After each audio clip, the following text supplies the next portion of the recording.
Right here we have a 2020 Kia Forte. I'm going to show you where your cabin filter is and how to get to it. Passenger side glove box.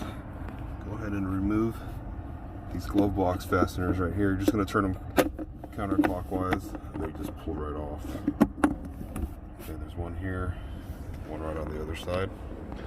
Before we do this side, we're going to also disconnect the damper you have here. All you got to do is pull it your way and it'll unclip like that.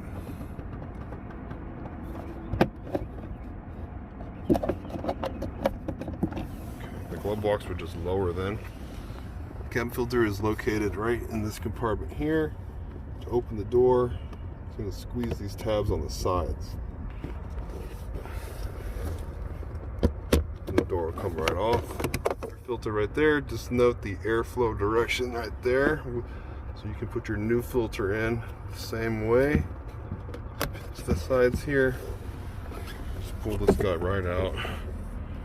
There's your cabin filter. Just replace it with a new one.